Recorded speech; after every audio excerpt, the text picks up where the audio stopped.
राम दोस्तों, श्री कृष्ण का बाल स्वरूप का नाम कैसे लड्डू गोपाल पड़ा, जानिए। भगवान कृष्ण के बाल स्वरूप को लड्डू गोपाल कहा जाता है। कई लोग अपने घर में लड्डू गोपाल को विराजमान करते हैं और नियमित रूप से उनकी देखभाल और पूजा अर्चना करते हैं। लड्डू गोपाल की सेवा किसी बालक की सेवा की तरह ही की जाती है। ऐसे में चलिए जानते हैं कि सर्दियों में लड्डू गोपाल जी की सेवा कैसे करनी चाहिए। मौसम के अनुसार लड्डू गोपाल की सेवा के नियम भी बदलते रहते हैं। अब सर्दियों की शुरुआत हो चुकी है, अब सर्दियां आ चुकी है। ऐसे में आपको लड्डू गोपाल जी का विशेष रूप से ध्यान रखे जाने की जरूरत है, ताकि आपको सेवा का पूर्ण फल मिल सके। और लड्डू गोपाल की सेवा में उन्हें रोजाना स्नान कराना भी शामिल है। सर्दियों में लड्डू गोपाल को सुबह के समय स्नान करवा सकते हैं। आप चाहें तो उन्हें धूप में ले जाकर भी स्नान करवा सकते हैं। धूप में ले जाकर भी स्नान करवा सकते हैं। इस बात का भी विशेष रूप से ध्यान रखें कि लड्डू गोपाल को ठंडे पानी में स्नान न करवाएं। पानी को थोड़ा गुनगुना कर लेना चाहिए और फिर लड्डू गोपाल को स्नान करवाना चाहिए। साथ ही जब जल में तुलसी का पत्ता भी जरूर डालें। सर्दियों में लड्डू गोपाल का श्रृंगार आप अन्य दिनों की तरह ही कर सकते हैं, लेकिन सर्दियों में बाल गोपाल को गर्म कपड़े पहनाना चाहिए। इन्हें आप बाहर से खरीद सकते हैं या फिर घर में भी बना सकते हैं।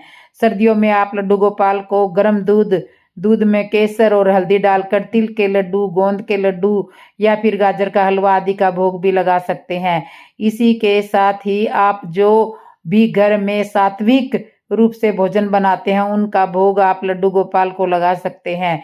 सर्दियों में लड्डू गोपाल को सुलाते समय उनके बिस्तर पर गर्म चादर दें और उन्हें शाल उड़ाकर सुलाएं। सर्दियों के मौसम में आप लड्डू गोपाल को रात के समय थोड़ा जल्दी ही सुला सकते हैं। साथ ही दिन में सुलाते समय भी लड्डू गोपाल के लिए गर्म कपड़ों की आवश्यकता करें। श्री लड्डू गोपाल नाम से जाना जाता है। श्री कृष्ण लड्डू गोपाल के नाम से जाने जाते हैं। श्री कृष्ण के इस बाल रूप की सेवा किसी नन्हे बच्चे की तरह की जाती है। लड्डू गोपाल की प्रतिमा के एक हाथ में लड्डू है और उनका यह बाल रूप बहुत ही सुंदर है, बहुत ही अद्भुत लगता है। श्री कृष्ण के इस मनमोहक स्वरूप के पीछे एक कहानी है, आइए जानते हैं। श्री कृष्ण का नाम लड्डू गोपाल कैसे पड़ा। सबसे पहले सांवले सलोने मेरे लड्डू गोपाल श्री कृष्ण का बाल रूप यानी लड्डू गोपाल की प्यारी सूरत देखते ही भक्तों के मुख में यही बात निकलती है। घर में लड्डू गोपाल को रख कर उनकी सेवा करने वाले लोगों को तो लड्डू गोपाल से एक विशेष प्रकार का लगाव होता है। आप भी अगर घर में लड्डू गोपाल को रख कर उनकी सेवा करो तो आपको यह बात जरूर पता होनी चाहिए कि भगवान श्री कृष्ण के बाल स्वरूप का नाम लड्डू गोपाल कैसे पड़ा। आखिर लड्डू गोपाल की प्रतिमा हाथ में लड्डू थामे हुए क्यों होती है, आइए जानते हैं। श्री कृष्ण के बाल स्वरूप का नाम लड्डू गोपाल पड़ने की क्या वजह है। कहानी सुनिए।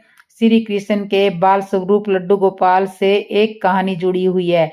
यह पौराणिक कहानी है कि ब्रिज की भूमि पर श्री कृष्ण के परम भक्त कुंभन दास रहते थे। कुंभन दास हमेशा ही ठाकुर जी की भक्ति में लीन रहते थे। कुंभन दास का एक छोटा बेटा था, रघुनंदन। रघुनंदन बहुत ही सरल और भोला था। एक दिन कुंभन दास को एक नगर में प्रभु श्री कृष्ण का कीर्तन का बुलावा आया था। कुंभन दास पहले तो अपनी श्री कृष्ण की भक्ति को छोड़कर कहीं जाना नहीं चाहते थे, लेकिन फिर लोगों के समझाने बुझाने पर कुंभन दास मान गए और कीर्तन करने के लिए चले गए। जाते जाते कुंभन दास ने अपने बेटे रघुनंदन को जिम्मेदारी सौंपी कि वे रोजाना श्री कृष्ण को भोग लगाने के बाद ही भोजन करें। कुंभन दास के चले जाने के बाद रघुनंदन ने खाने से भरी थाली श्री कृष्ण की मूर्ति के सामने रख दी। रघुनंदन इतना भोला था कि उसे लगा कि श्री कृष्ण समय अपने हाथों से खाना खाएंगे, लेकिन थाली यूं की यूं भरी रह गई। यह देखकर रघुनंदन रोने लगा और रो रो कर श्री कृष्ण ने खाना खाने की प्रार्थना करने लगा। यह देखकर श्री कृष्ण ने बाल रूप धारण किया और थाली का भोजन खत्म कर दिया।